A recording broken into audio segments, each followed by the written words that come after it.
work at 6 o'clock p.m. Until 7 o'clock.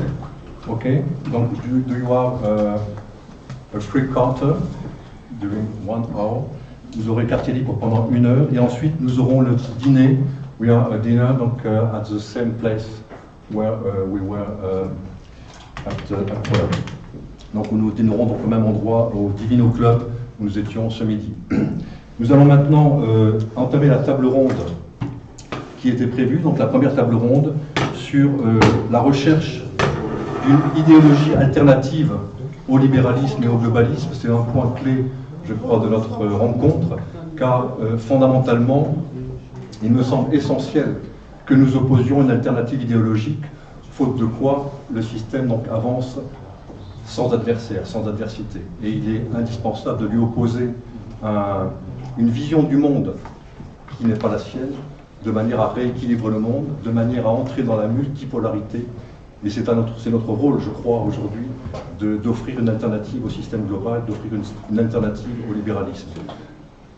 Je vais rendre la parole à Alexandre Derdoukine qui va animer cette table ronde sur ce sujet de la recherche d'une idéologie alternative au système. Merci Alexandre. Merci.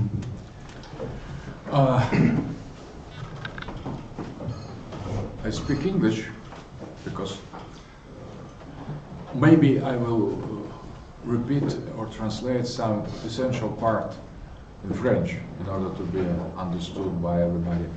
But first of all, idea of this round table was exactly not only concentrate ourselves on the ideological alternative to the liberalism, but as well as to dedicate, to pay special attention to the subject of the ideology. I would like to make a kind of short introduction what we mean, what we have in mind. So that has this idea has to do with fourth political theory that we are developing with a team, international team of thinkers, and now there are 4 countries that participates in the debates. It's France with Alain de Benoit. It is Italy with Claudio Mutti, but as well with one person that Becky, who had dedicated the book to the fourth political theory, and Alcinas Calves from Spain, that as well has written a book on fourth political theory. In short, in some words, what is fourth political theory? It's very simple. For intellectuals, it's very simple. There are 3 political theories, main political theory: liberalism first, communism second, and fascism or nationalism third. And their fight was the ideological essence of the 20th century. They fought against each other, and finally liberalism won, because liberalism with communism, third and second political theory, have overcome third political theory in 45. After that, the Cold War was the fight between first political theory, liberalism, and second political theory, communism. Liberalism in 91 has overcome, and now we're living under the global control of the first political theory. This first political theory, liberalism, was anti-totalitarian, comparing with second and third, with communism and fascism, and it seemed to be not totalitarian. But now it appeared to be fully totalitarian, because it led to be only forms of liberalism. Left liberalism, okay, right liberalism, far left liberalism, with new communist, anarchist, so-called anti-globalist movement in Europe, and far-right liberalism as well. And the example is the Ukrainian neo-Nazi who are against Russia but absolutely tolerated by the system. But if you are against liberalism, you are immediately classified as communist or fascist. So, or the second or the first. Yes, but what is important? If you are against liberalism, you could not be communist or fascist. So you are immediately pushed. You are obliged to be communist or fascist. That is very important, and more than that, not only liberals push us in this way, we ourselves we are falling into the same trap. For example, many of us today, that was seen today, we say, stop immigration, let us return to the sovereign national states, as if it is the only way to happiness.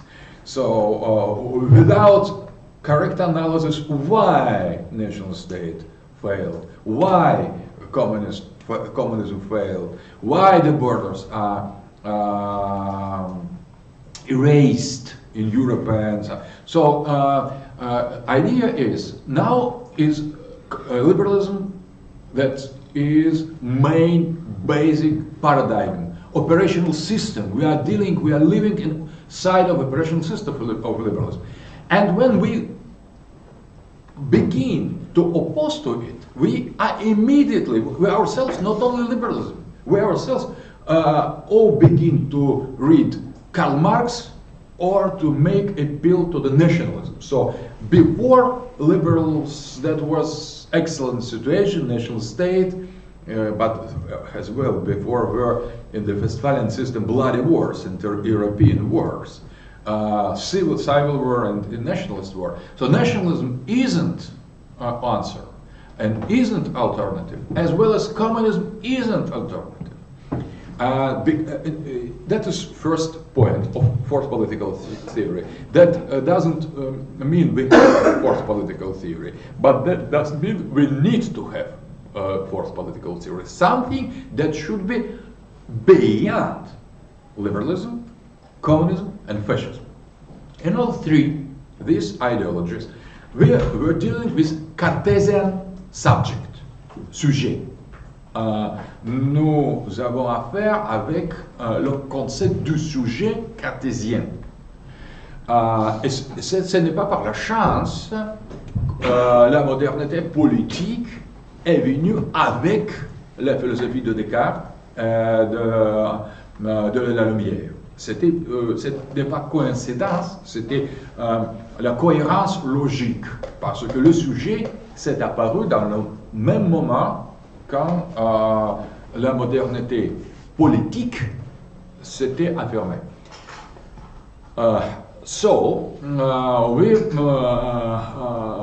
Le sujet cartésien, Cartesian subject, was at the base of all three political theories, but with different forms.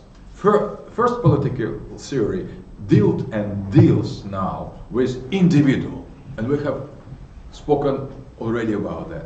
Second political theory dealt with class, and that was the other concept, other abstraction.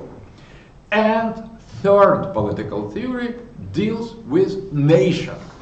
Nation consists from individuals as well. So nation is political concept, not ethnic, not traditional. Nation was discovered precisely in the modernity. Nation was bourgeois capitalist concept discovered at the beginning of the modernity and put as opposition to communism and liberalism by fascists. But the roots of the nation were modern. That was third, because it was the fascist theory was critical toward liberalism and communism. That communism was as well critics against liberalism. So, but the concept of nation is completely modern, because a nation consists from individuals, from the citizens. It is a political concept. So our idea of this round table is to exchange the opinion. What could be the subject, le sujet, ou post-sujet, or something like sujet, quelque chose qui rassemble sujet. Si on va finir avec le concept du sujet de Descartes, nous devons imaginer quelque chose que peut remplacer le sujet, mais être l'axe de notre vision du monde au-delà de la modernité politique. So it is a kind of invitation to exchange what could be the most important, actual, central, essential point to develop ideological alternative. And if that could not be, we have spoken today about nature, for example, or disappearance of nature, and in Hervé Jouvin's exposition of his ideas, we have spoken about states, geopolitics, and other concepts. All that could be, or ethnic groups, or tradition, or society, of human kind of humanity. Maybe all that we could discuss, but what of the church, of the Christian identity we have spoken, but as well. But idea of this round table is precisely what could be, what kind of subject could we propose, or invent, or affirm, or discover, or find beyond individualism, beyond class understanding of society, socialism, and beyond of nationalism.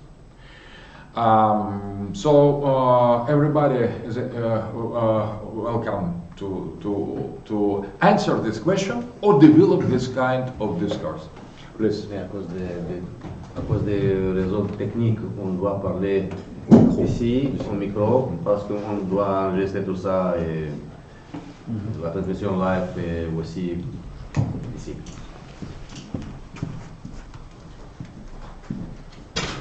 Thank you. The main speech is for tomorrow. Now let us concentrate on Okay. I know that. I wanted to dwell on several ideas that you mentioned in the first part of the conference. My notes are a bit chaotical, and I will try to be as concise as is possible. The debate, exchanging opinions, and so on. But it seems to me that we live in a totalitarian nihilist society. And I'm not talking only about liberalism, but the atmosphere in the world is very nihilistic. It seems that people don't want to exchange ideas, but they actually want the people. I'm talking about the atmosphere that is being created, but they actually want to take action, which is in many cases, as we can see with the style of wars that are going on today, auto-destructive. So on one, if we would make Weberian ideal types, on one side you have Breivik, who took some kind of action and became a murderer and a pop star at the same time, however crazy this idea sounds. And you have the people who are members of ISIS or other nihilistic streams of Wahhabism or Salafism. So I think that we are living in a time of intolerance. There's a famous book of a Serbian historian, Andrei Mitrovic. He wrote a book speaking about the World War II and about the two ideologies, the second and third political theory. And it is called the time of intolerance. But also, we should not exclude the Orthodox civilization from the atmosphere of nihilism. You mentioned Saint Seraphim Rose, and you know that his followers made some kind of a punk Orthodox fanzine, Death to the World, which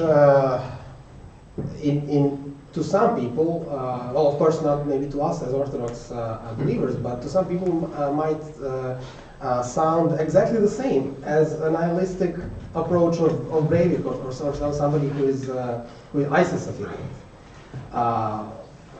So the idea is that I think that the virus of nihilism has gotten into the atmosphere of the world we live in today, and that nobody's immune to it. There is one point that I would like you to develop, if possible. And the second one is the idea of post-humanism.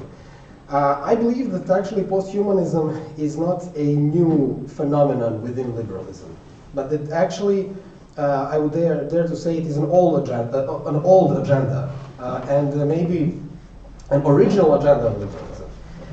I say that following the philosophy of Francis Bacon, who in 1626 wrote his famous New Atlantis.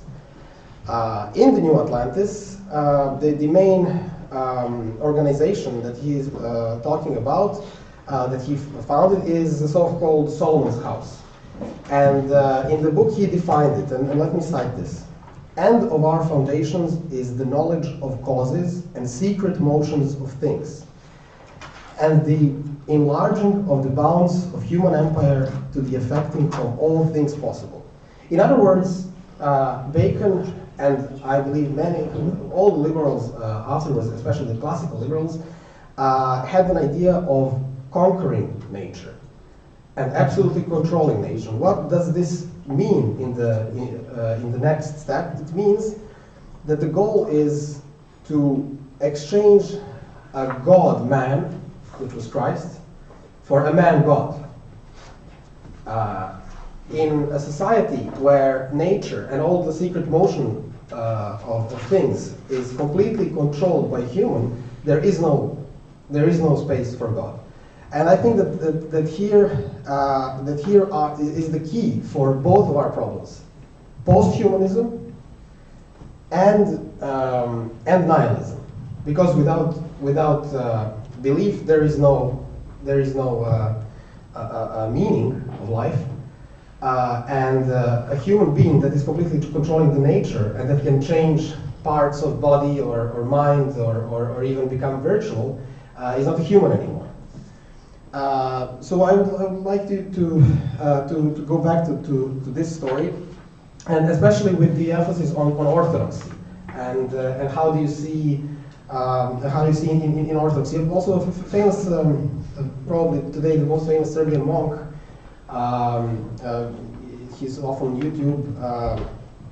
Father Arseny Jovanovic is talking about the last world order. He says that the old world order was the order of the Old Testament. The new world order is the order after the New Testament and Christ, and that now, in a theological sense, we live in the final world order. It is this ending that you mentioned, the ending that can last forever. Not forever, but for an infinite amount of time, but it is not finished. And then, finally, going back to the subject and the question that you posed, I see one problem here, and this is the problem of, not a problem, but the question of conservatism. How would you put the conservatism within the framework of the fourth political theory? And I think that this ideology, if we can say that conservatism is an ideology because it means one thing in one place and another thing in other, does not really have a subject, a Cartesian subject that you've mentioned. I'm sorry, but just to wrap it up, so one thing is post-humanism and Bacon, and another is nihilism and different forms of nihilism in different religions and civilizations, and what what is the response of Orthodox Christianity and in general of people who are trying to make sense out of the atmosphere of chaos that the mankind is in today. Thank you very much. So, thank you very much for your important important ideas. I think that concerning post-humanism, there is as well a kind of fragmentation of normal individual subject. But on the one hand, we have sub-individual elements that become more and more important. For example, there is in psychoanalysis actually idea that we need to end the dictatorship of the head. So the head, the brain, human brain, are considered to be dictator, the fascist instance inside of us. So we need to liberate our members and our inner organs from this Führer that is brain, because it is hierarchized vision of the human being that gives way to this maybe imperialism of desire, because desire is not concentrated in the brain, it is everywhere in the human body, and so the freedom of desire destroys the brain, because the brain is limitation of desire. So I think that that is expansion but implosion at the same time. It is not acquisition of new space for the body, but it is at the same time with destruction of the brain on is deeper and deeper inside of the same body. So it is a kind of kind of shift to the sub-individual level. On the one hand, there is direction of the post-humanism. So fragmentation of the self, of the human rational being, that is a kind of post-humanism. But at the same time, what is important in individual? So Machine is individual. Machine is the only individual that's really individualistic, because there has no inner links of nature with the other mechanism. So they are completely identical, but they are individual at the same time in the perfect form. So I think that there are two ways to go to the post-humanism. Is fragmentation of the human being. That is the way already theoretically explored by postmodernists. For example, ideas of Gilles Deleuze about schizophrenic masses. Schizophrenic masses, that idea to liberate the complexes, to liberate the feelings, the impressions from the dictatorship of mind, that is precisely the topic of desire. So the liberation of desire with losing the subject of desire, because more desire, less subject, less brain, less identity. So more transgression, more desire, more transgression, less subject. So at the same time, the passage, for example, from human individual to the half-human individuals, for example, idea to ameliorate the quality of the human sight, of the human memory, of the human possibility to jump, to go, to hear, to see. Finally, cyborg. Cyborg, that is individual. So but the cyborg can have some aspect of the human, so he will be overcome. Cyborg is too fascist. We need to liberate the real individuality from the cyborg. That will be the discourse of the next generation.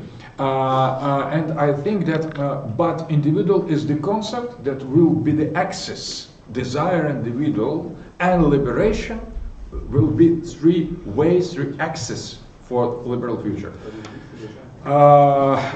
Concerning nihilism, it is very interesting because in Heideggerian sense, and meaning nihilism is the other side of the being. So nihil is nothing. Nothingness is the other metaphysical form of being, and when nothingness arrives, being arrives at the same time. So non-dualistic vision of nihilism, as in the case of this death to the world Orthodox Christian group from the United States, is as well a little bit reminds me of Heideggerian ideas. But about conservative, we need to be clear that conservatism isn't ideology, because it defends yesterday. Yesterday could be quite different.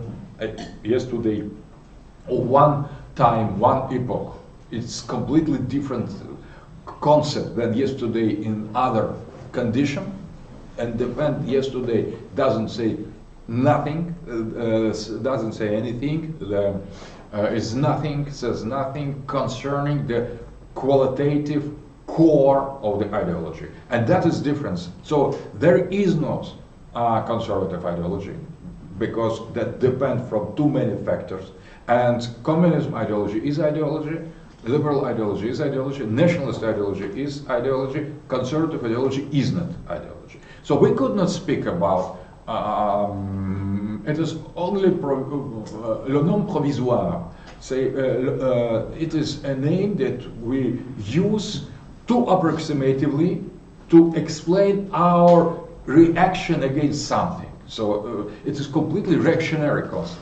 So there could not be, as long as maybe someone has other opinion, I have arrived to the conclusion that it could not be conservative ideology.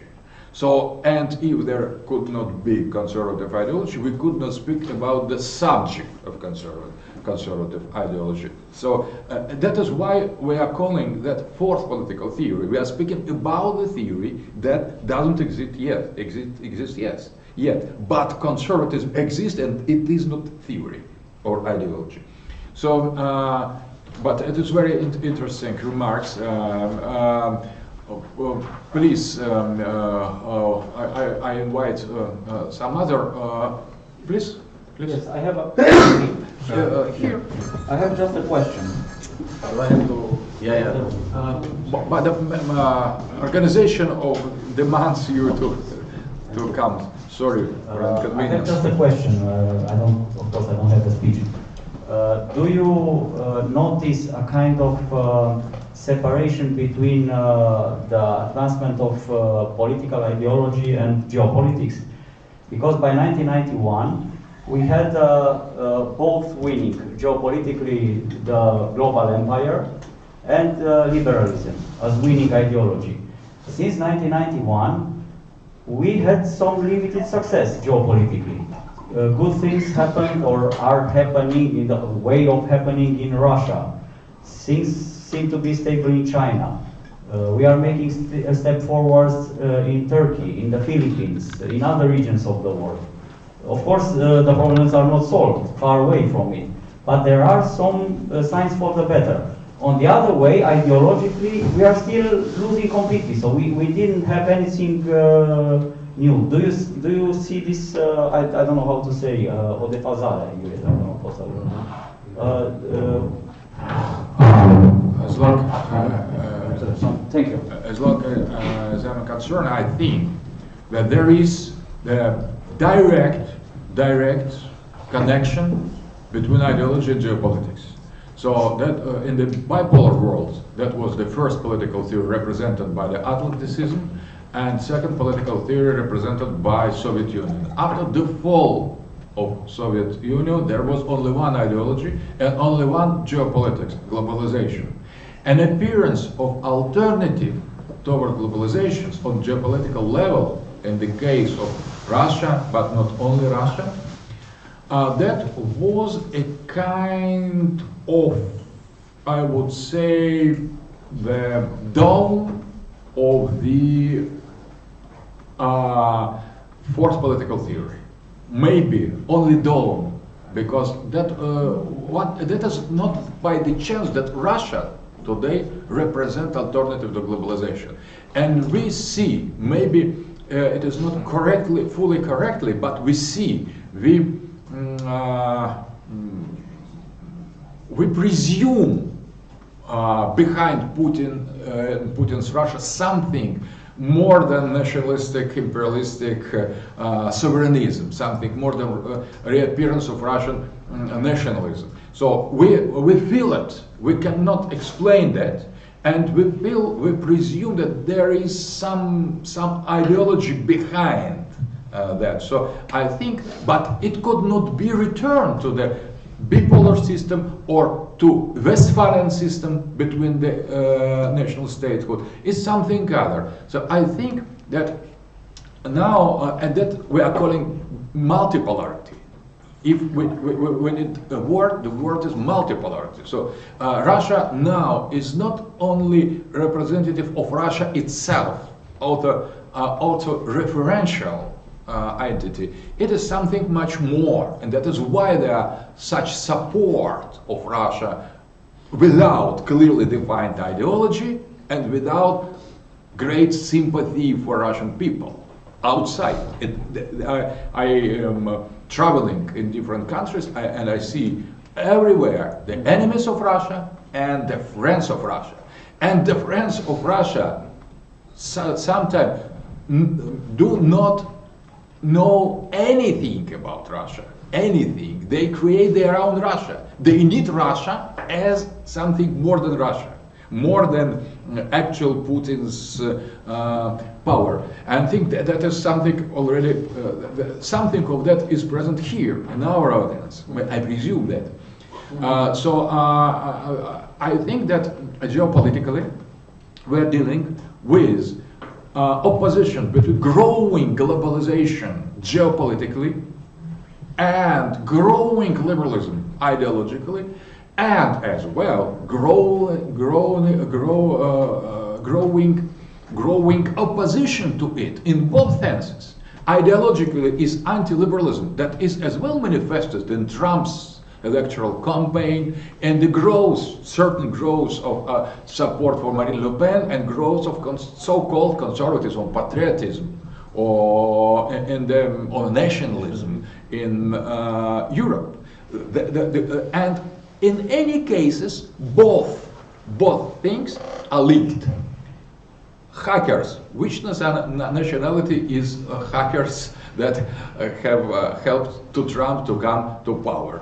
I don't know. I am absolutely sure they were not Russian. But in the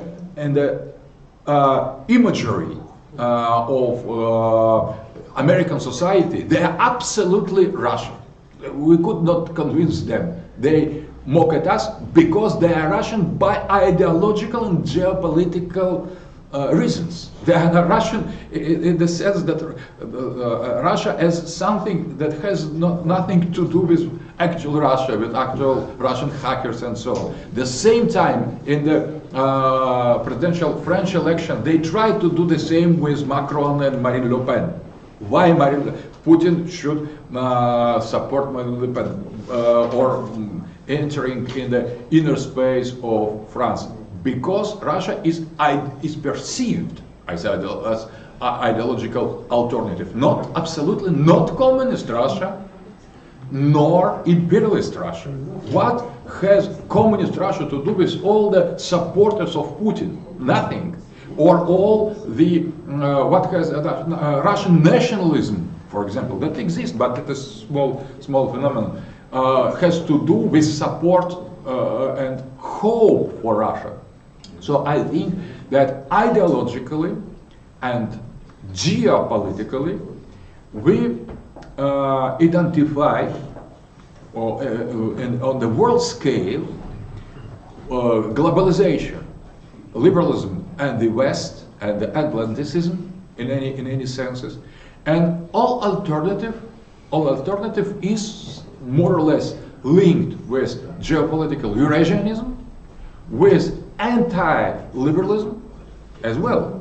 And this anti-liberalism isn't qualified in the imagery of the humanity with communism or fascism, because nobody who has sympathy for Russia has this sympathy because of Russian socialism. There is no socialism in Russia, or there is no fascism in Russia. No, it is completely outside of Russia. But we still think that geopolitical Eurasia in Russia could represent alternative. And when, for example, Putin prohibits gay pride parade, everybody is applauding, including in Georgia, including in Poland, who are not so fond of us. So I think geopolitics and ideology are linked, maybe not directly, not on univocally, maybe not in the simplistic way, but they are nevertheless linked. It's my opinion. Please.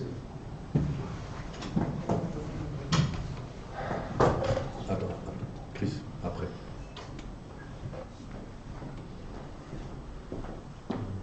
Dragoș Dumitriu from Romania. Yes, thank you. Well, eating chocolate or not eating the chocolate. It's not pleasant to eating chocolate, but it's very healthy. Socialism was not very pleasant, but it was healthy in many ways.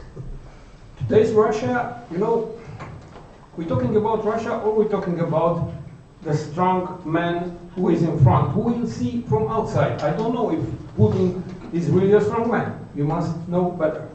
We will see him to be a strong man, but well, it could be just image. So today we are talking about a man who is still a man. And after this man, what we will have? Another Boris Yeltsin's Russia?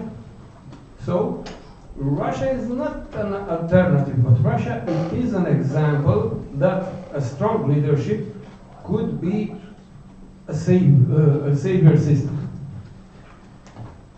About this age, we are confronting with liberalism. And what is liberalism? It is a very pragmatic system who speaks about the vices of men, who will always win because they offer you chocolate. They know that you want chocolate. They know that you want to drink, not to learn. And because of that, they are not told you go to the school. No, they say it is a jungle, and you, my friend, are enough strong to win in this jungle. And there are so many stupid people that are thinking that they are more powerful than other beings, than other people. Then always liberals will have his clients. So I think that after 3,000 years of science, of philosophy, of art, of culture, the only way is to develop a true positivism. I mean, not a determinist, not a Cartesian system, going further to build a positivism and to build a correct positivism, who speaks after Christ, this kingdom is not, my kingdom is not on this earth. I mean, for the problems that we have, material problems, we must speak scientifically, positivist. For the rest of the problem, because the human being is a binary system, it is also ideological, spiritual, and also he has needs and he has conflicts. The main problem in this world are conflicts, and that's why I think that the only system, the only ideology, true ideology, was socialism, communism, because they wanted to create a solution for the conflicts. It is the only system that is based on conflicts, on resolving conflicts. The other, no. Liberalism needs conflicts. Nationalism, fascism, well, it is not the quite correct approach, but it is an approach. They also need conflicts.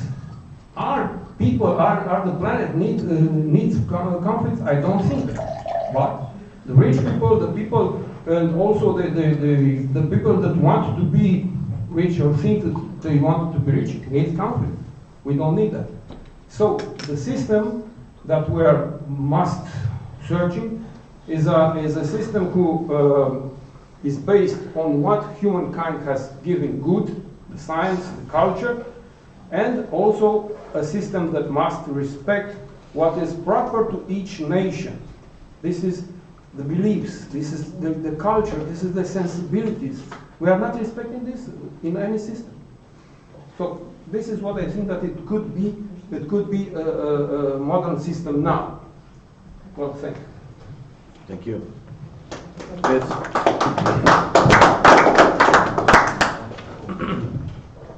And now Chris Roman from Belgium. I do this first.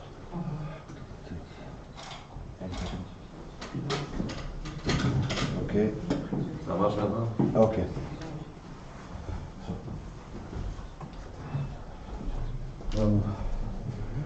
I have two questions. I want to know your opinion about something.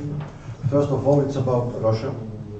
For me, there was Tsaristic Russia, Russian Imperium. There was the Soviet Russian, also an imperium, and there is now democratic Russia. And for me, these are three variations of the same Russian imperium.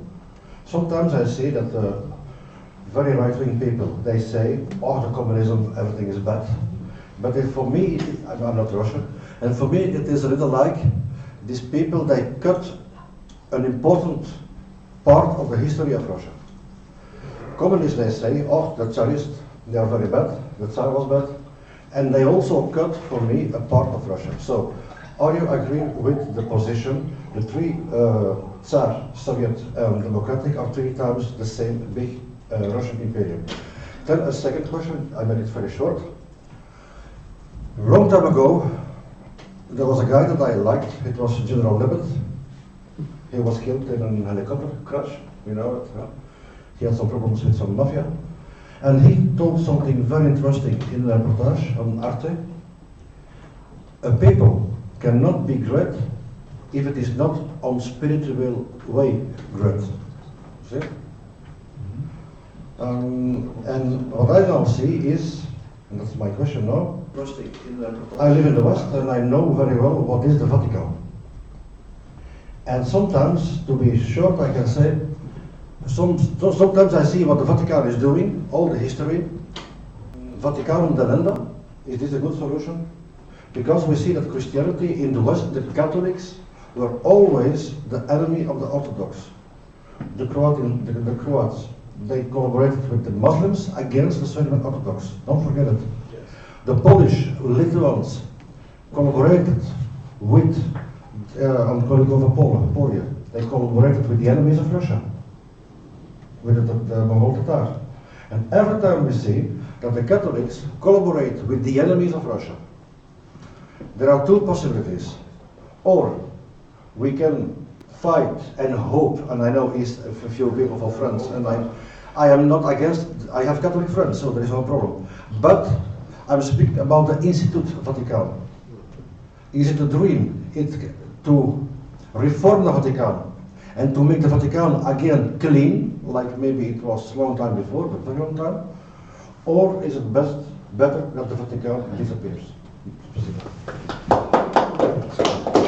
Before to give to the Colonel Plus, I'm going to Captain. For the moment. I would like to shortly answer the question. First of all, I agree that there is the essential identity of Russia and in all forms, and Tsarist time as well as dialectic. It was not unipolar. It had different times, very contradictory. So I would like to replace attention from Russia. I'm said that I have attracted attention to this. For me, it was only the way of expose how the symbols function, and I would like to concentrate, or invite you to concentrate on the most important subject about European alternative. and European alternative ideology, and what could serve as a kind of subject, the axis, what the concept should be central.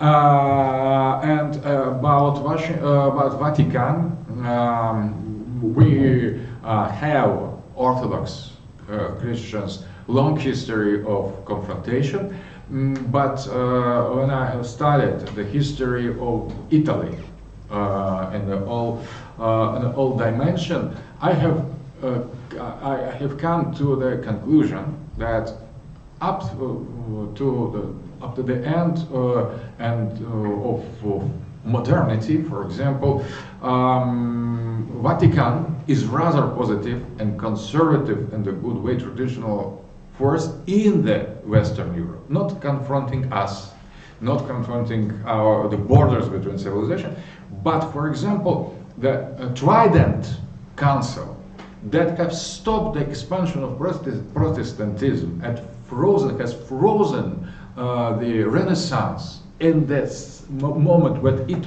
was still traditional society. That was heroic act of Catholicism. And I think that is frozen system, and comparing with Protestant Europe and secularized modern Europe, it is traditional traditional institution. It's my opinion. So the last thing I would suggest is Vatican Delendes, the last thing. I have no much expectation from actual Pope, or I think that this traditional institution is in deep trouble. It's clearly seen, but it is much more traditional and much more spiritual than any other thing existing in the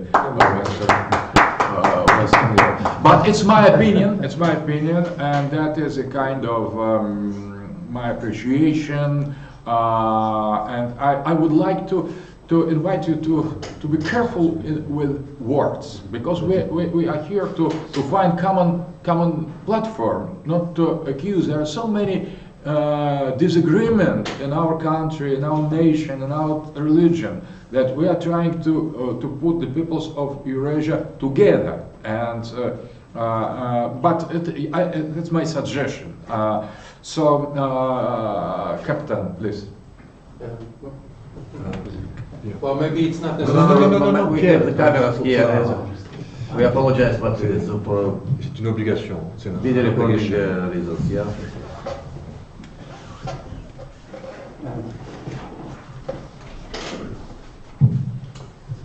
Captain Class, retarded. I absolutely disagree with you. Totally. And I will say what Anna Dishkina said this morning. We are not seeking the things that divide us. We are seeking the thing that regroup us. And it is difficult. So I don't think it's the moment to accuse Catholics for. I'm a Catholic, but my wife is Orthodox. My daughter is halfway. I've left that a total liberty to my wife. I couldn't. I've been really thinking, but it was impossible. It's my tradition. And I had something I wanted, really, because I see the vices of Catholicism. I see the problems, but I see also the problems in each religion. There are troubles for all religions. It's not perfect. It's a human creation. You know? We are trying to access to an idea that is much higher than us. It's very difficult to understand. And I'm used to talk with people that have no religion, that is agnostic or atheist. And I put myself in a situation when I never say that I'm a Catholic. I just explain why you got to think of it. Because it's not interesting to convert people who are already Christians. And I used to speak about Christians more than, I never say Catholic, I say Christians. Because it's the moment when we have to regroup, to face total absence of spirit, of spiritual dimension, which is, according to me, the main difference between mankind and animals, or I don't know, you see what I mean. So I think, and I will, tomorrow, I will make, the speech, yes, the speech, okay, thank you very much. Tomorrow I will make the speech and I will try, well, 15 minutes, it's very short, unfortunately. My friends know that I'm not able to synthesize, I'm a lot better for analysis, but if I have time to explain you that, I will show you that conflicts between Catholics, Orthodox Catholics, Protestants, and even Islam, are absolutely not linked to theological reason. Of course they are. The religious factor, the theological factor, is important because it is part of the constitution of the identity of the communities that are fighting each other at one moment or another. I was last year, I think it was in June, I think, right? Yeah, June in Strasbourg. I'm a former officer, but I'm still in the reserve, and I'm part of I was part of an organization which is called SIDA, that Alexander Duvin knows because we invited him, and we had troubles. My general has been, pushed away, yeah. He was a good guy, unfortunately. And I'm involved in the reserve, and I was in Strasbourg. And it was for the European Corps meeting call, okay? And in the morning it's the French, the German are speaking, and in the afternoon it's the French are speaking, and between the two, we have a lunch, and I was sitting in front of a Turkish officer.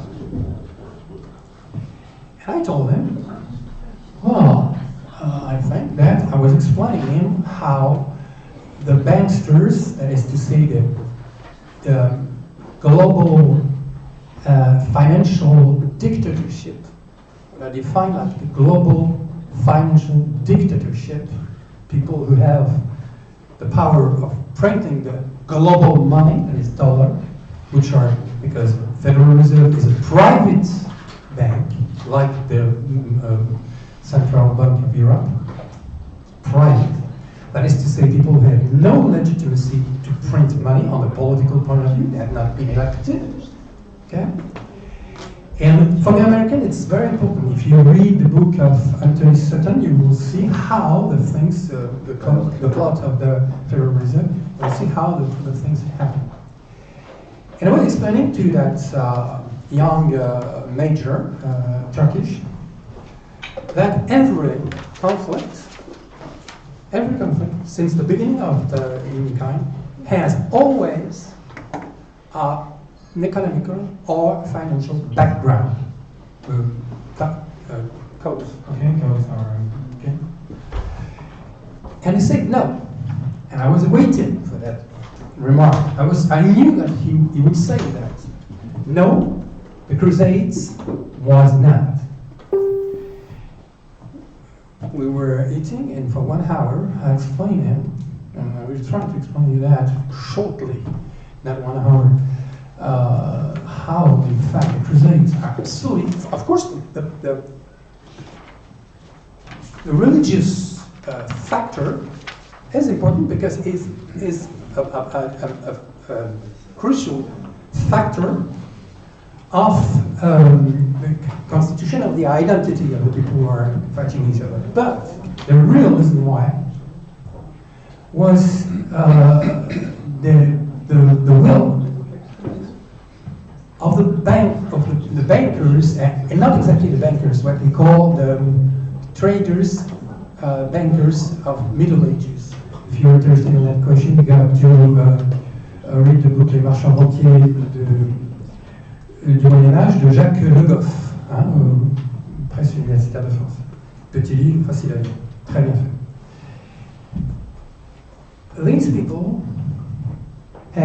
they had lost the control of the economical Mediterranean space. That is to say, the destination of the Silk Road. And in Islam came north because the Silk Road has been getting from the south of Caspian Sea to the north, directly to Byzance, because the Sassanid Empire between the year 226 and the year 651 had put a tax system on the Silk Road. And the people, and this Silk Road was coming from China. There was a hub, there's a platform of distribution in Samarkand, and you know the Greeks knew that the Silk at the 5th century before Jesus Christ, and this road for us at 7,000 years old. The Silk Road history is the history of Eurasian. That is the history of a commercial road that changed that was the blood, the economical blood of our society. And at that moment, the Byzantine and the Soviet organized themselves so that the road came up, because it was coming first, before, of course, to Byzance, but mainly to the green croissant, fertile croissant, that is to say, the Nile, Egypt, Phoenicia, and Mesopotamia. And these people that were down south, Arabia, they were seeking for the goods up north, and they were making their wealthness according to this, okay, thanks to this. When the Silk Road has been cut, look at the dates, 226, 651, Samarkand was taken by the Muslims in the year 641. Okay?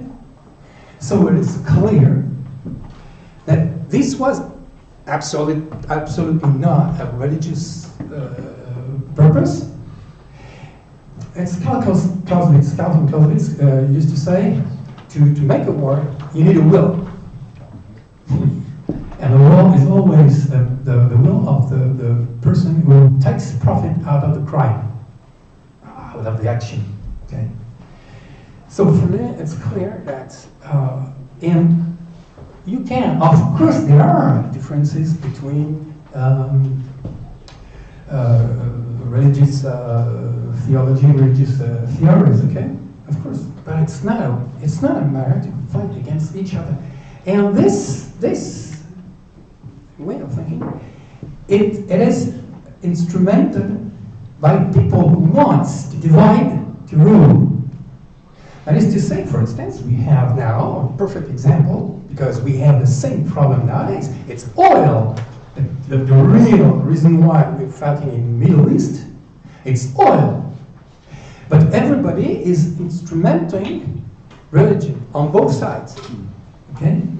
We always had a lesson, the speeches of George Bush, okay, and also the speeches of Muslims. So I think that we have to think about it and to resist to this temptation, let's say. Temptation, yes. Temptation, yeah. Absolutely. Thank you. To resist to that temptation, to that push us in direction of a clash of civilization. And this is interesting because we were speaking in the morning about that subject. The system is defending the system, that is to say, the global financial dictatorship is defending itself by dividing, and they are creating a situation of chaos everywhere in the world. And to do that, they don't need people who are looking at the football match in the evening in front of the television after a hard working day. They are not, they don't suppose the word. Use, yeah, but They don't use people who are looking at the Star Academy, you know, the television reality? yeah, reality show, but The reality show? Yeah, okay. They don't use it. They are seeking extremists. That is, people who are ready to take a gun. And they put in their head the idea that we are all enemies for a religious purpose. You know that officer, Turkish officer, when I was finished, he didn't want to leave me. He came to the car, he opened the door to me, because suddenly he understood that first, I was absolutely not his enemy. That was the first thing. And for him, living among Christians in the European core, it was a liberation. Total liberation. yeah, excuse me. Sorry. On va continuer avec Okay. les autres speakers. Okay. But I finished. Yes. There were Spanish officers, because the Eurocorps is commanded now by a Spanish general, but he's a nice guy. But there were a Spanish officer, which in his mind has the spirit of Reconquista. He didn't want to shake my hand because he had listened to the whole speech. And it was destroying his vision, his perspective of the world. Thank you.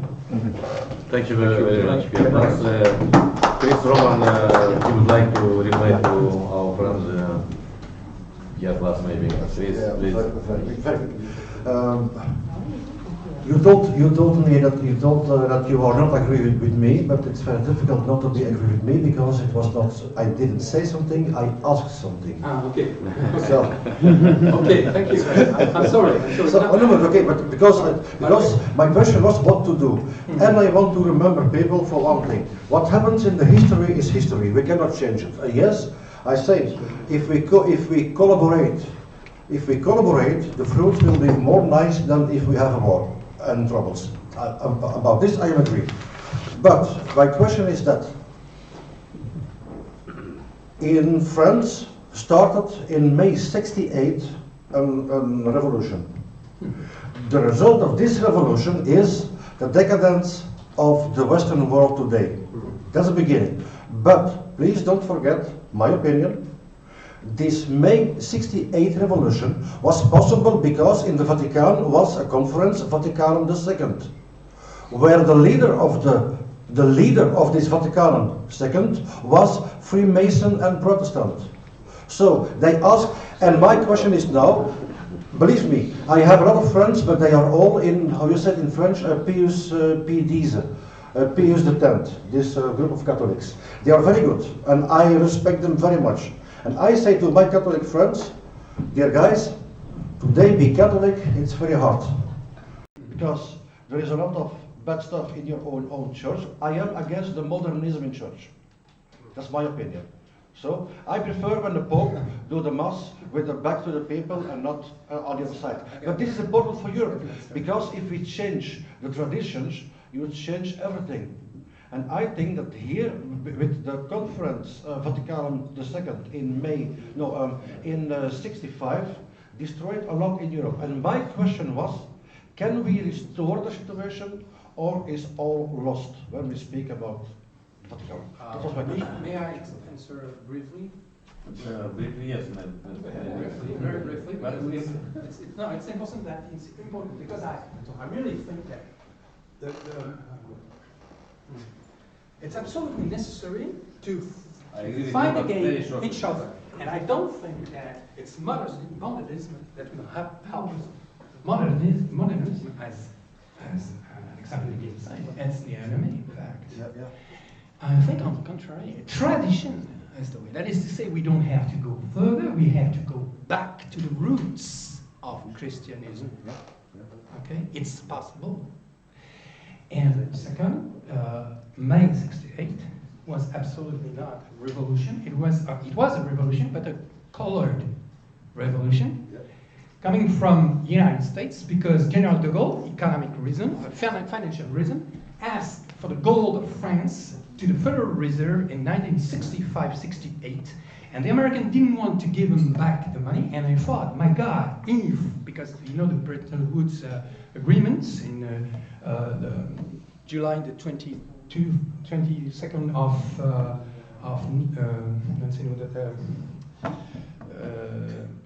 1944. Since that moment, gold was dollar was linked to gold for $35 per ounce. It was the money of the whole world, imposed at the end of the World War II. And when de Gaulle decided to take his money back because he had some troubles with the Americans in Algeria, because if you look at the map, all the oil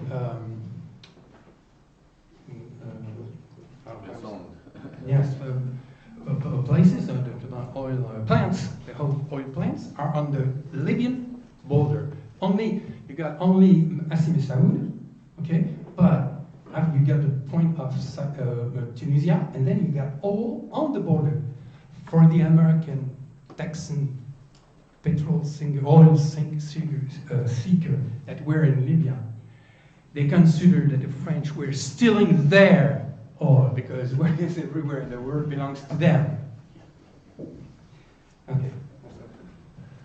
Thank you. Let's concentrate our attention on the subject of our round table, and the European subject is in search of an ideological alternative to liberalism and globalism. Thank you very much, Pierre, for your remarks. And now, Alain Frany from France. Alain, s'il vous plaît. Vous avez la parole.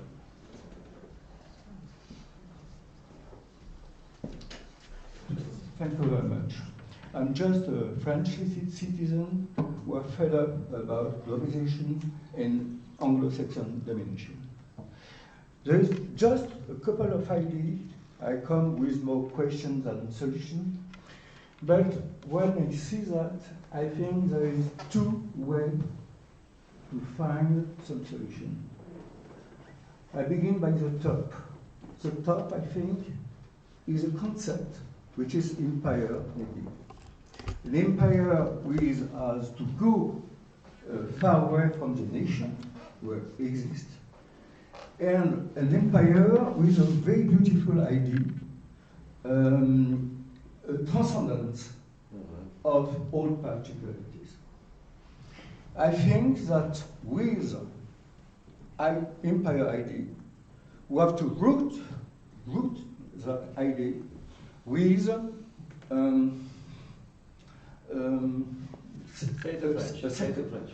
une idée du sacré. Ça, c'est très important. Alors, Vous pouvez continuer en français si vous voulez. En français, bon, alors je continue en français. I do apologize with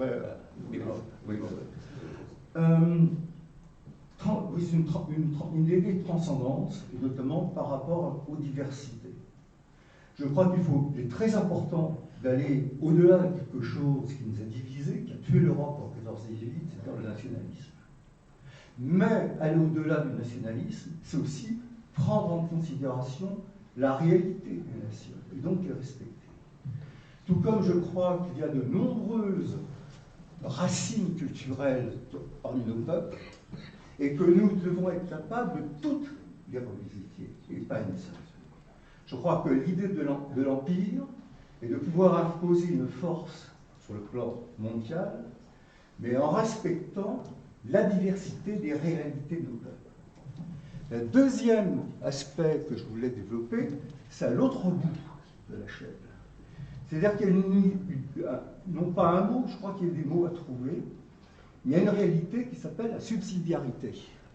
C'est-à-dire ce concept qui permet d'évacuer cette omniprésence de l'individu. Ça peut être une subsidiarité personnelle, mais également une dimension collective.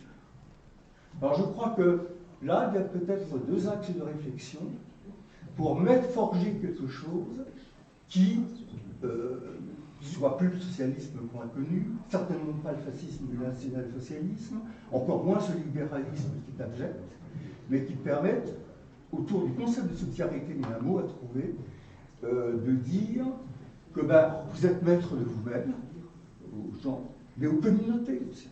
Voilà. Je ne vais pas développer plus loin. Oui, on a senti l'ombre de Huntington à différents moments. Nous ne devons pas tomber dans le piège de celui du choc des civilisations. Nous devons défendre la nôtre, mais surtout pas être les laquais des Américains qui rêvent de nous envoyer combattre le reste du monde.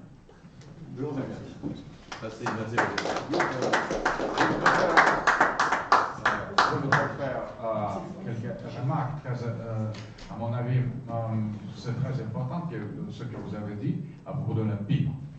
Parce que l'Empire subsidiaire, avec la subsidiarité, c'est la chose comment l'Empire fonctionne. C'est subsidiarité divisée de l'Empire. Ce n'est pas imaginable. Mais l'Empire est différent par rapport à la nation, précisément par ce pluralisme intérieur. Ce qu'à l'intérieur de l'Empire peuvent coexister les entités politiques de différentes mesures, basées sur la communauté. Et cette communauté, c'est l'autre concept. Je crois que l'idée de la communauté et l'idée de l'empire unis ou liés par l'idée de la subsidiarité comme ce qui se trouve entre eux, entre le centre de prise de décision de l'Empire et des communautés organiques, c'est en quelque sorte l'idée on peut imaginer le mot l'Empire protonien, l'Empire anarchiste, si vous voulez, anarchisme de droite, quand il y a la communauté vivant dans les situations organiques, dans le monde ethnique, folk society, en pluralisme, en pluralité des cultures chères à Lévi-Strauss, et je partage absolument cette idée, ce que c'est le pluriversum des civilisations, ce qu'il n'existe pas civilisation, mais civilisation commence où il y a quelques civilisations. C'est précisément par rapport aux autres quand on défend sa propre identité, et c'est le même sens de pluriversum pour la politique de Carl Schmitt. C'était essentiel pour ça penser, comme c'était au niveau des civilisations et des cultures, et l'idée plus importante de toute l'anthropologie culturelle et structurelle, à partir de Boas jusqu'à Lévi-Strauss, et je partage 100% cette approche. Mais l'idée de communauté liée à l'empire par subsidiarité, je crois que c'est peut-être la solution, parce que ce n'est pas les nations, ce n'est pas le libéralisme, et ce n'est pas communisme. C'est quelque chose d'autre. On ne perd pas avec les classes, avec les individus. Et je crois que finalement, on est passé certaines pauses de réflexion. Je crois que les trois idées, deux pôles, deux identités impériales et communautaires, la communauté et l'empire, ce sont deux choses plus importantes qui vraiment se trouvent dans le contexte de la quatrième théorie politique, au-delà de la modernité politique. C'est très pertinent, vos remarques, comme les pertinents sont tous les remarques qu'on a fait, mais on approche au cœur. Et je voudrais, peut-être, on peut limiter les discussions parce que pour être plus fidèle, concentré sur le sujet essentiel, par exemple, je pense toujours sur ce problème. Je suis arrivé à la conclusion que je n'ai pas encore manifesté dans les écrits ou dans les textes à propos du peuple. Ce que concept de peuple qui se trouve au centre de nos constitutions, parce que nos constitutions sont agissantes et ont toute leur légitimité, puisent toute leur légitimité dans le concept de peuple. C'est la première ligne de toutes les constitutions modernes. Finalement, il n'est pas le même conceptualisé. C'est le peuple, comme la réalité politique n'existe pas, il est immédiatement déchiffré ou interprété comme l'ensemble des individus ou les classes dans la constitution communiste aux nations comme citoyens. Citoyens, ce n'est pas le peuple. Individu, ce n'est pas le peuple, les classes qui ne sont pas le peuple. Mais toute exégèse de la constitution actuelle, moderne, politique, se base sur la déconceptualisation du concept le peuple. Donc le peuple, et ça nous donne la possibilité d'interpréter qu'est-ce que c'est le populisme. On nous accuse d'être populiste. On nous dit, vous n'êtes pas cohérent, vous jouez avec la foule inconsistante et toujours en change. Mais finalement, ça, c'est l'impression quand le peuple n'est pas conceptualisé. Quand on se trouve dans la conception, mais comme le concept, il n'est pas expliqué, il n'est pas systématiquement exploré, et finalement, quand le peuple se trouve la base légitime plus profonde de nos constitutions, l'accusation d'être populiste est totalement absurde, anticonstitutionnelle. Si on est aux côtés du peuple, on est absolument légitime. Et si on est aux côtés de l'individu, ce n'est pas tellement sûr. On doit comparer l'idée de... on doit juger la théorie des droits de l'homme par le peuple et non au contraire. Ce n'est pas l'idéologie des droits de l'homme basée sur l'individu doit juger qui est le peuple qui est légitime d'un point de vue de cette idéologie, mais tout le contraire. Et je crois que le populisme montant, c'est quelque chose vraiment qui donne nous l'approche à la pratique de la quatrième théorie politique. Parce que le populisme, ce n'est pas encore absolument la quatrième théorie politique, mais c'est le signe de temps.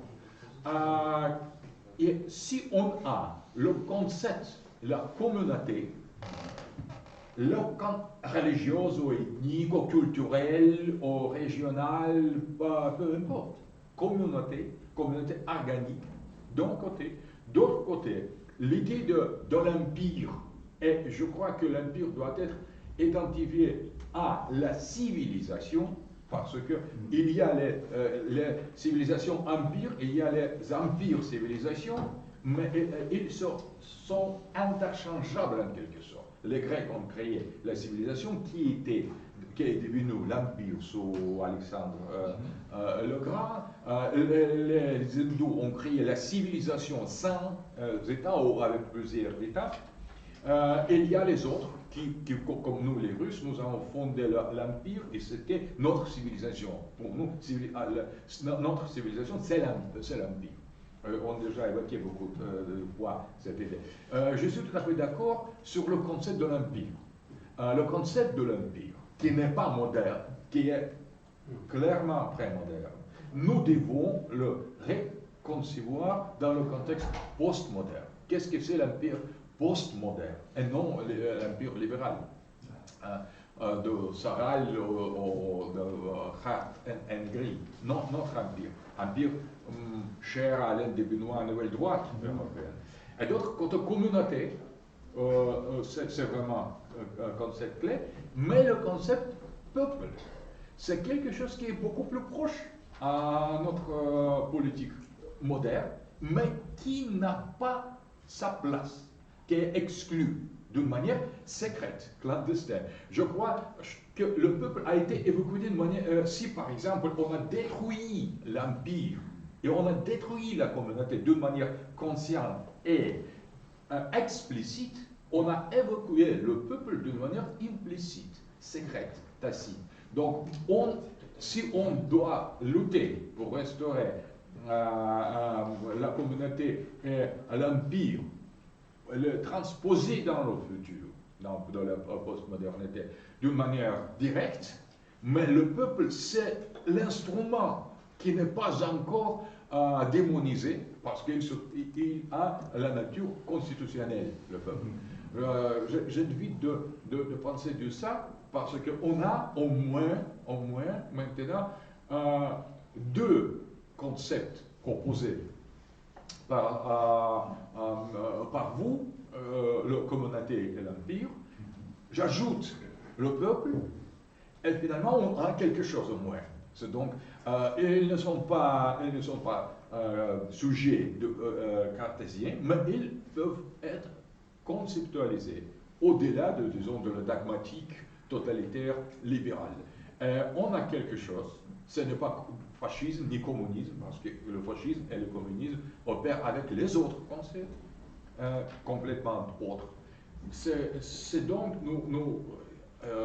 au niveau purement théorique, nous laisse libre de continuer le recherche, parce que finalement, étant l'homme, on peut défendre quelqu'un qu'on veut, finalement. Et même si on se propose de trouver, de créer, ou affirmer quelque chose de nouveau, on doit être libre, au moins dans la pensée. Donc, je voudrais entendre, I invite you to... Now, Father Nicola Madaus. Excellent. Thank you very much, Alexander, for your remarks. And now, Father Nicola Madaro from Italy.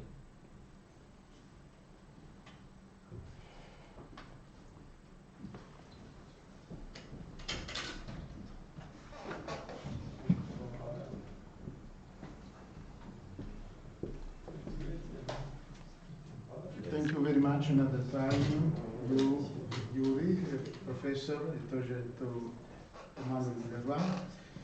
Sorry another time, because Shakespeare's language is not mine. Yes. I would like to say something, and sorry for my mistakes. The first, I have not answers for this subject. I have doubt. I'm not sure that we need another ideology. Ideology was born like another religion. We see in the past 3 centuries many ideologies, and all ideologies death. This is my personal doubt, and my personal answer is a religious answer. Religion, Christian religion. I think that answer is our tradition. Tradition is the message, the Jesus Christ message. The love to God, the love to the other men. All ideologies, we say that were against God, against the man. For this reason, we must return to our tradition. Tradition is the God's message for me, only this. And I think that ideology is a trap. Is not like a system, like a method. Is not compatible with our tradition. It's a tradition, the answer for us. And I think that we must know who is the enemy.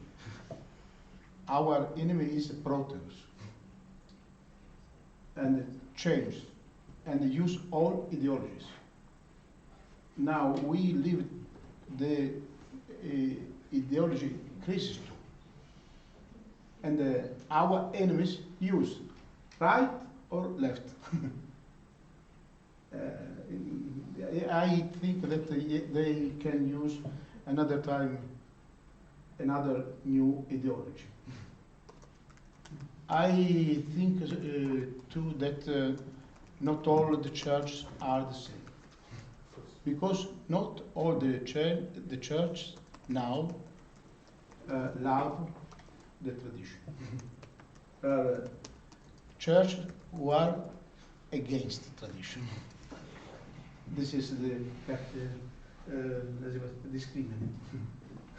Discrimination. That's discrimination. Thank you very much.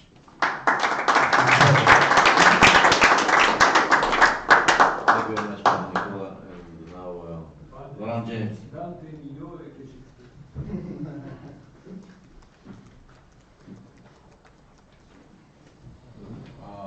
What tradition can be, where we proposed as other name, tradition, for the subject of this alternative. Tradition is a very important concept. I think I will be very short. I'm not very used also to speak English, but I will try. If I have some problems, I will speak in French. First of all, as a member of the Jean Parvulesco committee, I'm very happy that we discussed during this last hour of topics which were explained this morning in my speech. My speech came from the thematics of Jean Parvulesco, topic of subsidiarity. Of course, it's not new at all, but I believe that this writer managed to give a very interesting enlightenment on the structure of the empire, which you talked about, based on, in fact, the topic, the following topic: maximum unity on the top, maximum heterogeneity on the basis. This first notion of empire, gradually through history, became weak, and you have through history the arrival of nations, which is not a bad thing, it's a historic fact. The historical arrival of nations took place at the same time, approximately, of the historical arrival of individuality. And today, as Professor Dugin mentions, we are not at all in the system of individuality, since today there is no individual at all. We are in the system of liquid communication, of I'm used to talk about the oil.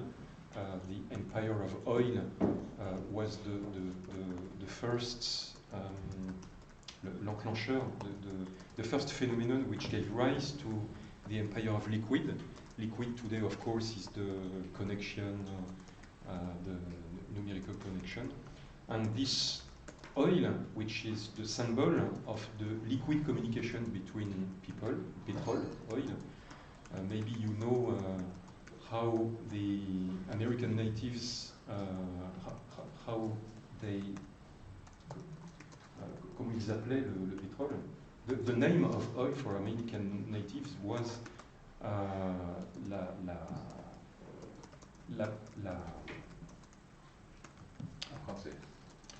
la merde du diable. Evil shit. Je vais le lire en espagnol, mais j'ai... Voilà, alors je m'excuse pour... I would like to say something else, two other points. The first one concerns, I will try to be short because it's not so important today, but concerning the church, especially Catholic Church. There are so many problems in Catholic Church, as you mentioned, even as you mentioned, Chris Roman. Jean-Pierre Vulesco talked about the real problem of Vatican II and the arrival of something very bad at the top of the church at this period, of course. Many things. I like to do a parallel between church and family. My father becomes older and older, of course. If one day my father becomes ill, if someone enters in my house and tries to manipulate my father against the rest of the family, I think that I will never put fire to the face of my father. I will never kill him, but I will do all I can do to protect him, even against him. So my position, and this position is more and more growing within, at least within the French Catholic community, which I know. We try, more and more people are in this situation, we try to, I would say, to cure the Catholic Church from inside. And there are some success. Today, more and more people go in church, at least in France. More and more people, especially in the cities. More and more people are ill due to this ultraliberalism. They eat many medicines. They have many problems, and as you know, these kind of problems are very beneficial to many companies. The more you are ill, the more you give money. And la joie, joy, when you are happy, you don't give money. And the church today, even with these many problems, church is the only place where you don't pay. You pay nothing, one coin and so on. Maybe also some words for the Pope. Since I was born, everyone around me criticized church. The school, when I was young, the school criticized church, the Republican school, the far right pagan people, the far left anarchist people, the media, the bank, many company leaders, many left side syndicates. Everyone criticizes church more and more. But despite this, more and more people go to the church. The Pope today, it's okay. It's a little bit difficult to, I would say, to speak of this Pope because I know that he has a very bad image in many places. But I think that this bad image is partly false, exactly like the bad image of Benoît XVI chez les gauchistes, quoi, Benoît XVI, Benoît XVI had a very bad image in left-wing, les milieux, left-wing media. The Pope has very bad image in right-wing media. I think that's every time it's partly false. This Pope comes from South America. His culture is absolutely not the same than European culture. Do you know that today in Europe there is one head of state, one president, not president, one head of state who wrote definitive sentences, definitive book against ultraliberalism. It is the Pope. It is the only European And you have today many representatives of banks, of economical thinkers, intellectuals, who fight openly the Pope because he's against ultraliberalism. He was the first since 50 years to openly fight, directly fight the Bank of Vatican.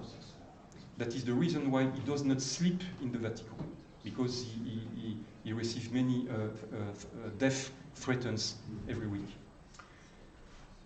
There were many images and speeches concerning the migrants, that's for sure. But you have to understand that he did not enter in the political trap to declare war on Islam. This is very important to understand also. This is, I believe, we are not in war today. Maybe it is a little bit due to him. I know, of course, there are many problems. I do not say there are no problems. I just say that we are trying from inside the church, and there are many priests who do the same to change the situation. Last point concerning the topic of our debates. What is the name?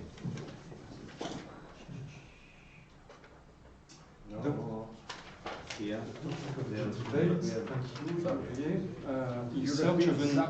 In search of an ideological alternative to liberalism and globalism. Yes. Maybe I will get the same idea than Padre, who spoke. This idea is explained by Jean-Paul Vulesco in his book, Vladimir Putin in Eurasiei. I said something about this also this morning during my speech. Jean-Paul Vulesco wrote in 1983 a text about Yuri Andropov and Brezhnev. And he said that in December 1936, Stalin explained to the Russian army, stop all actions against Germany. In December 1936, stop all actions against Germany. And many people from Russian army were killed by Gierou, because they wanted to fight against Germany, and he stopped this. And as you know, of course, in 1939 there was this pact between Germany and Russia. Why am I speaking of this? This pact between Germany and Russia is the victory of geopolitics over ideology. The armies, the German army, the Russian army were absolutely against this pact, and they managed to win. But the Stalin and Hitler, of course, in this time, had geopolitical visions, not political visions, not ideological visions. They are geopolitical visions in order to get a unified continent at this time. This morning, I said that today, maybe politics, the biggest political questions are turned towards metapolitics. Why? Because maybe today, geopolitics should overcome ideology. And that's the reason why the geopolitics is an open way towards spirituality, of course. Geopolitics is a question of speaking about politics without speaking about ideology. This is, je me permets de rappeler la pensée de Jean-Paul Vulesco sur ce point précis. Ok, bon, merci.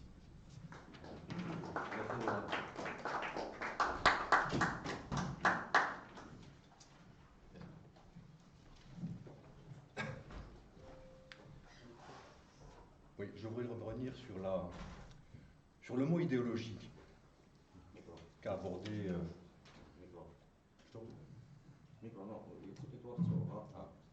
Oui, je voudrais revenir sur le mot idéologie qu'a abordé le père Nicolas et qu'a repris à l'instant notre ami Laurent. Je crois que c'est un mot piège. It's a word trap. Dans une perspective constructiviste, ce mot, et notamment en langue russe, en langue anglaise ou en langue italienne, je crois, l'idéologie est perçue comme un constructivisme, et donc comme un mot qui est façonné par les hommes pour sortir du champ spirituel. Je crois qu'il y a une autre acception que l'on peut donner à ce terme, qui est celui qu'a donné Georges Dumézil, qui est en fait de prendre le mot idéologie comme une conception du monde, comme une vue du monde, une Weltanschauung. Et c'est important de faire cette distinction car on s'oppose à une idéologie. On s'oppose au libéralisme, on s'oppose à cette conception du monde que l'ennemi nous impose. Et que si l'on c'est important de faire cette distinction car une vision du monde alternative, nous n'avons qu'un bouclier à offrir contre une lance. Il nous faut une lance que l'ennemi nous impose. Il nous faut une lance. Et si l'on la religion de faire cette distinction, car je crains que la géopolitique ne soit pas des concepts suffisants dans le monde d'aujourd'hui pour vaincre l'ennemi. Il nous faut des ennemis. Ça, c'était le point de vue que je voulais donner que la géopolitique. J'aurais voulu dire également que cette suffisant tout à l'heure sur pour vaincre l'ennemi, le droit de l'homme, qui est effectivement l'idéologie du système. Ça, c'est le point de vue l'idéologie du système. Le système a atomisé les sociétés pour mieux manipuler les êtres et créer un magma dans lequel il émerge comme seule puissance dominante. Et donc, je crois qu'il faudrait reprendre l'idéologie du système. Un vieux débat, effectivement repris par la nouvelle droite en 1980, sur l'opposition fondamentale et créer un magma dans lequel il émerge comme seule puissance dominante. Et donc, je crois qu'il faudrait reprendre l'idéologie du système. Un vieux débat,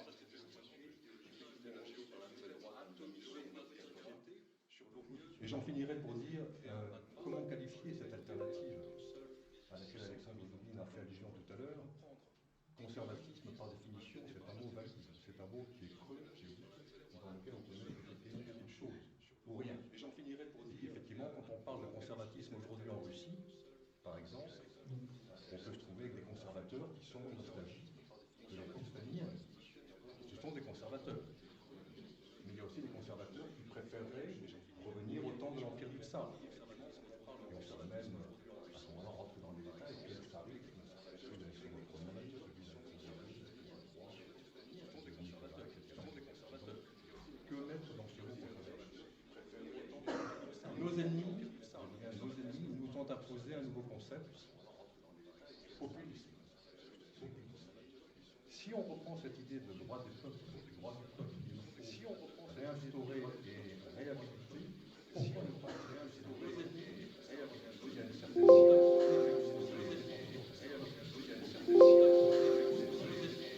si on reprend cette idée de les aimerait voir comme une tunique de Nessus, comme étant un habit noble avec lequel nous pouvons fièrement parader et nous battre contre le système. Donc voilà les quelques mots que je voulais vous donner.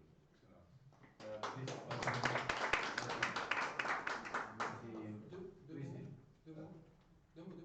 On peut opposer à la théorie des droits de l'homme, enfin la doctrine des droits de l'homme, la doctrine des devoirs de l'homme. Parce que les droits de l'homme, d'abord, c'est individualiste, et puis ça déresponsabilité. Oui, d'accord. Maintenant, Christy Pantelémon, et après ça, Hervé Jean. Merci beaucoup. Nous avons discuté ici sur deux grands plans. Il y a, je crois, le plan politique, de la politique intérieure, de la société, du social. Et nous avons ici le problème de l'individualisme, libéralisme, qui, à mon avis, est l'individualisme qui est une sorte de perpétuum mobile pour la globalisation. Donc il faut lutter contre cet individualisme. Mais nous avons aussi le plan de la géopolitique, où nous trouvons l'idée d'empire, l'idée de la multiplication multipolarité, où nous trouvons ici l'idée eurasienne. Je vais revenir à un auteur classique de l'eurasianisme qui s'appelle Nicolae Trubescu et qui voyait dans l'eurasianisme une sorte de libération des peuples de la deuxième ou troisième condition, classe, au niveau mondial. Nous avions l'URSS qui faisait cela. Donc, pour lutter contre le monde unipolaire, nous avons peut-être l'instrument moderne, présent, du populisme. Pourquoi pas? Mais nous avons un autre problème, parce que l'individu classique de la théorie politique est remplacé par l'individu.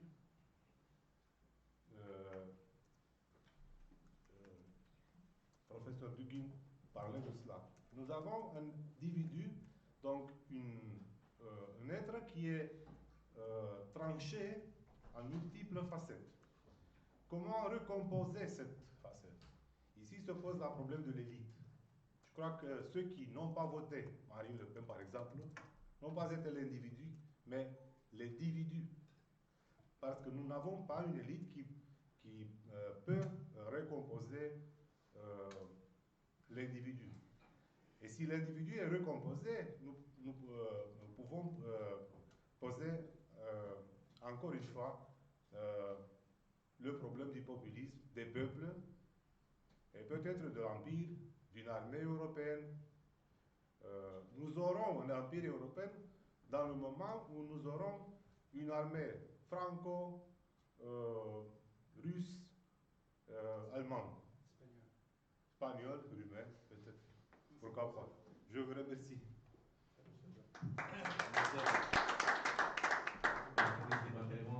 Maintenant, elle rejoint, s'il vous plaît.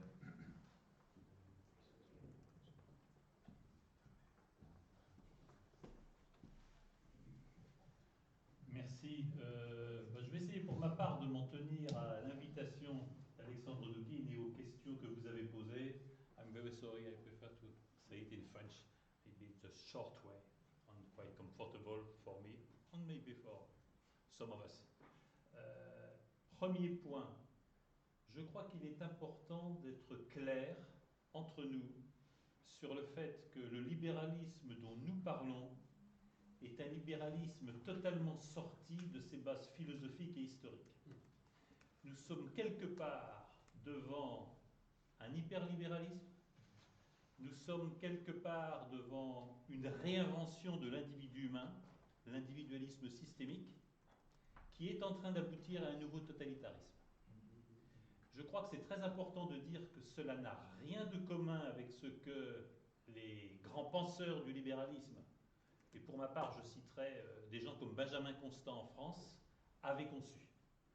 Nous sommes devant une radicalisation de l'individu qui tente à prétendre faire de lui un petit Dieu qui s'auto-crée à chaque instant, qui n'a ni histoire, ni passé, ni origine, ni appartenance, ni lien, ni sexe.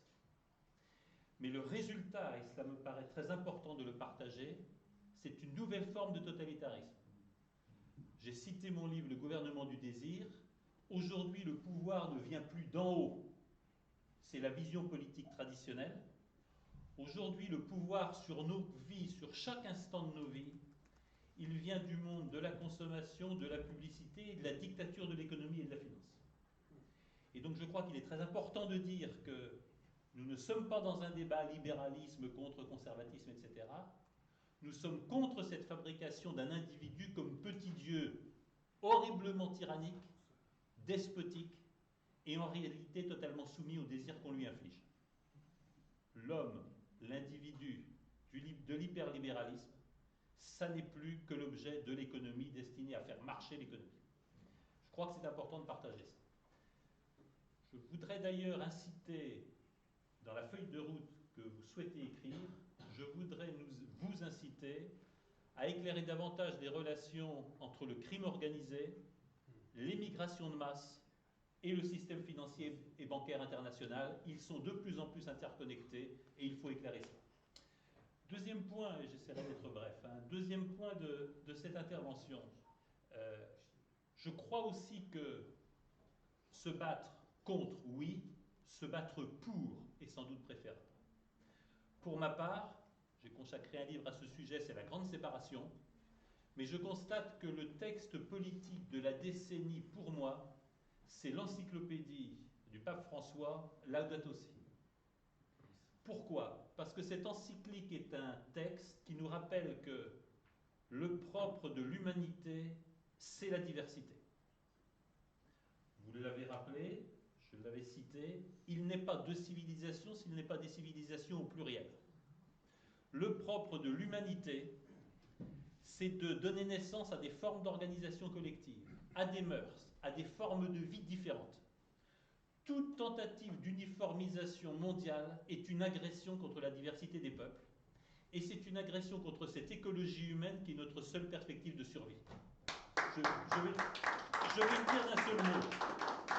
Vous le savez aussi bien que moi, l'uniformisation à laquelle nous sommes livrés, si tous les habitants sur la planète veulent vivre comme un Californien moyen, c'en est fini de la Terre telle que nous la connaissons en 20 ans.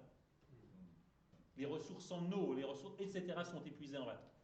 Donc c'est nowhere. L'uniformisation des modes de vie nous a été épargnée par la foi religieuse, par la spiritualité, par les mœurs et les traditions, par l'engagement citoyen et par le sentiment que le sacrifice, le sacré, la dignité humaine sont des choses qui ne s'achètent pas. Quand on veut nous réduire à des choses qui s'achètent et qui se vendent, non seulement on nie la dignité de la personne humaine, mais on est en train de menacer la survie même de l'humanité.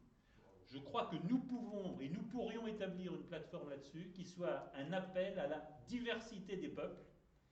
Et je voudrais vous répondre, Alexandre Deville, je crois que si en France, je crois que si un peu partout dans le monde, la Russie incarne quelque chose, désolé, ça n'est pas la Russie, c'est que la Russie est aujourd'hui l'expression la plus marquante de cette diversité humaine.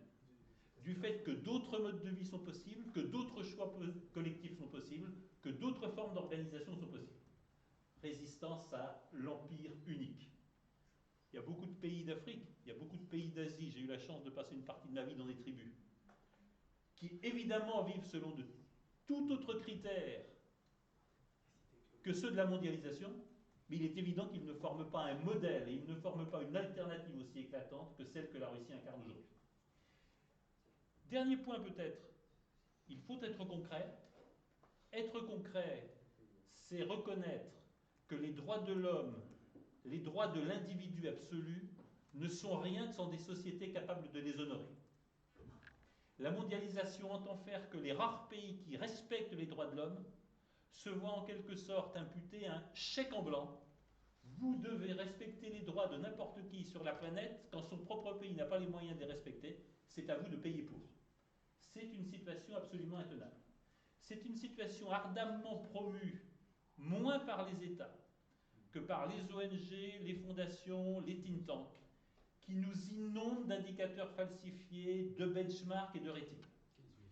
J'ai pris à cet égard une initiative, c'est que j'ai créé une entreprise qui s'appelle NatPol, qui va diffuser en Europe des indicateurs et des ratings de la responsabilité nationale et du respect de la diversité des peuples par les entreprises et par les institutions. Je pense que c'est aussi une base sur laquelle travailler et je pense qu'il faut développer ce type de démarche de rating et de benchmark contre ce que produit la Banque mondiale, contre ce que produisent les ONG et les think tanks, auxquels, plus par naïveté que par idéologie, parce qu'ils ont le mérite d'exister, les grandes entreprises se rallient et se soumettent. Je pense qu'il faut proposer des alternatives à ces systèmes de rating et de benchmark qui sont en train d'uniformiser la conduite des entreprises sans que leurs dirigeants aient toujours confiance. Merci.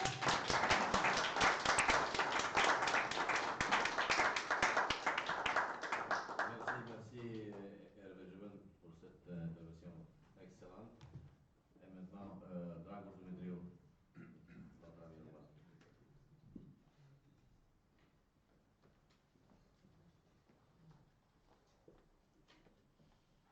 Je voudrais faire encore quelques précisation. Donc, l'homme d'esprit qui a été Voltaire a inventé cet isme. Donc, nous usons ici, comment ça s'appelle, we are using today in many ways. Ism, liberalism, populism, it's not a good sense. And of course, when they say nationalism, they put this great thing, this great word, nation, who is the result of a revolution, who is in use after a great revolution, the French Revolution. Even if my friend Pierre Place, the said something else. And the populism refers to the humble people, and they say that those who are using the humble people come with humble theories. So the populism, the meaning of populism is this one. They want to say that is this one. It's something that is not first class. It is something tolerated. The other thing that I want to say is this concept of dialectic and historical dialectic. So in this concept that it is a scientific concept, can we speak about another theory, or the example of history tell us that we have started a system that brought peace and education in the world, and this is the communism, the socialism. Even it wasn't perfect, but after a couple of decades, we have interrupted, and we have surrendered to liberalism, who give us what I tell you before, the chocolate, and say, oh, okay, we have again chocolate, it's fantastic. But communism has worked only 50 years, and in the communist country, the economic was grown up very, very, very fast. Also the education, I mean in Russia, in the time of Stalin was 40 or 50 million people educated, going to school. It was a fantastic, also in Romania. Romania even it was a hard communism. Also in Romania was a concept developed in time of Nicolae Ceausescu, told the new man, the new type of man, a socialist man, who was able to think in a positive, in the positivist way. A man who wants to choose from a scientific point of view, not from a relative point of view.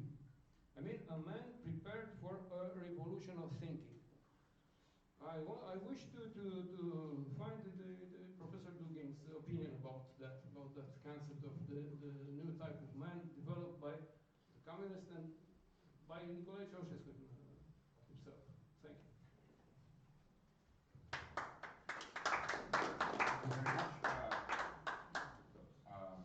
I think that the concept of new man is a very, very rich concept, and we see it in the Christian theology first of all, because the man in Christ, with Christ, the new man was considered such. But more than that, new man, to become new man, to die and to rebirth, to have rebirth, it's a concept of initiation that is much more old than Christianity. And all that was taken by modernist ideology. That was a kind of secularized version of this initiation with Masonic rites inside of mainstream liberal elite, with communist concept of new man as a kind of maybe parody on initiation, and the new man was a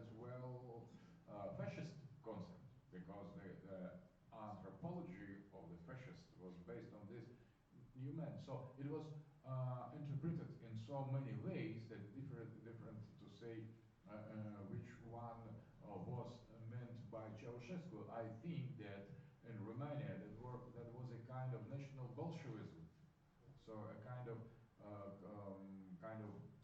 mixture or confusion between nationalist version and communist version, but explicitly more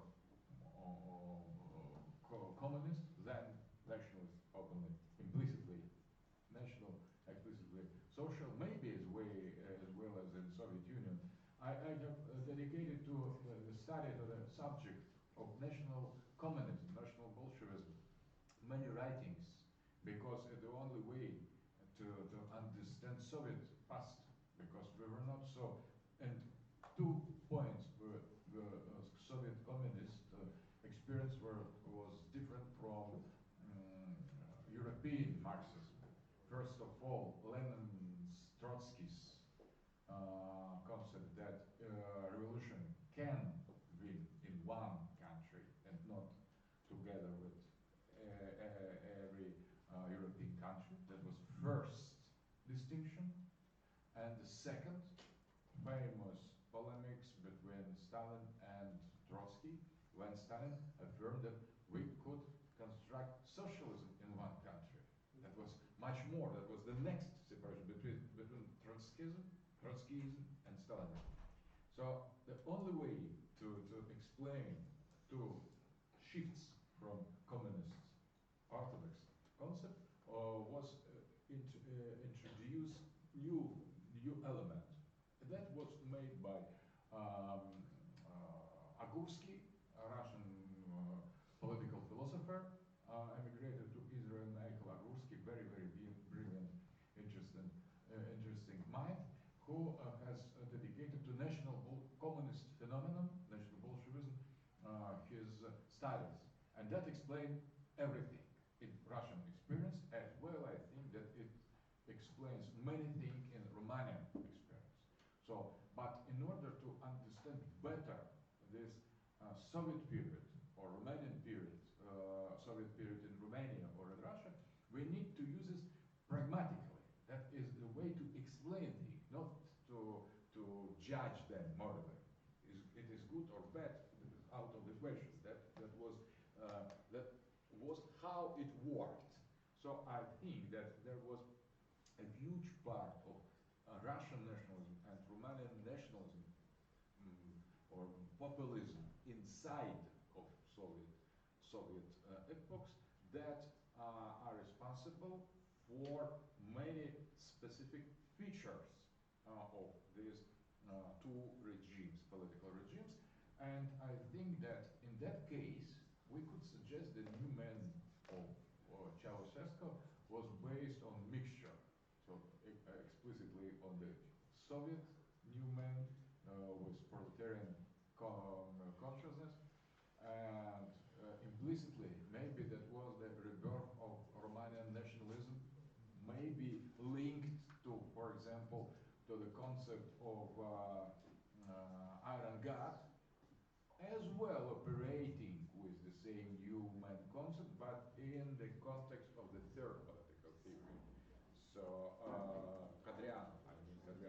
I think that was implicitly a Romanian nationalist and explicitly communist socialist. But I think that, to say the truth, we have spoken about so many topics, so many questions, and I think that as well. We have heard practical suggestions concerning, we know now information about existing project. For example, I think that the fight for the ratings or benchmark, without protest, to oppose to their frauds. Everyday frauds and the criminal perversion of the status quo. It's very important. I think as well that we are dealing with people who simply deceive us, the trickster. They use moving goal concept. They use changing measure concept when, for example, they form of counting something concrete doesn't correspond to their goal. They immediately, without any suggestion and any excuses, change any procedures. So we, as well, very important, we are dealing with pouvoir d'en bas, power from below.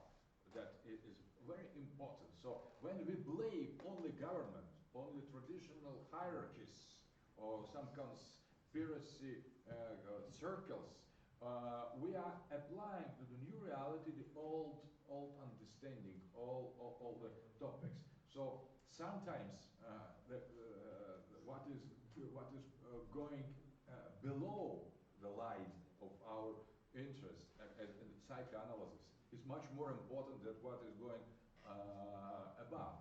So and this dispersion of the power that they claim to be the goal of the globalists is not only, on one hand, it is fraud because they don't give any power to anybody, but on the other hand, it is the reality because they change the nature of power. So they translate, they transmit the power on the individualistic and individualistic level. It's very important. Individualism and individual is very key concept. Individual, individu, individu, individu. It is a completely postmodern Deleuzean concept, but it's very, very important to understand the reality. But I would say that it is one of the round table of very rare round tables. There is so charged with suggestions, ideas, or meanings. So it is hard to me to prolong, not to falling a little bit in repetition of the same. So maybe there are someone who would like to add, but I would like to stop because maybe I am wrong, but I see now that we have accomplished our task because we have some very important issues suggested, very important critic to think over, very important way already cleared or demonstrated. So I would like to congratulate everybody to such such a rich experience, intellectual experience, rare by its richness, without formalities, with open, sincere polemics, and as well, what is important, the diversity that is present here. Diversity, not dogmatism and a kind of liberty and freedom that is ruling here. So that's real democracy and real liberalism. I hope that tomorrow will be as well rich as today, and I think we could end the words, and I transmit the word. Thank you very much, Alexander. Thank you very much to everyone for your participation on this round table.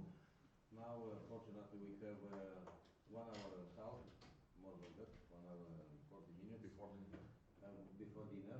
Now, free time for all of you. For all of you, you can enjoy this very good weather and to buy something, to take pictures, to drink something, continue our discussions, and that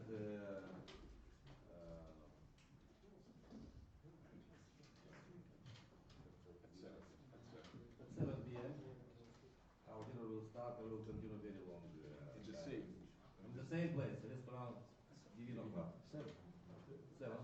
And others. Divino Club, it's here. I don't know exactly the address. But you know this place, yeah? It's a good place. Yeah. You have to regard, to look, to choose that it's just now, I don't know exactly. The street Barlam and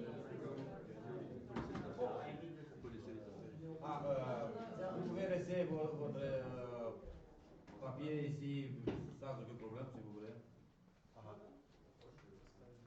Because we can close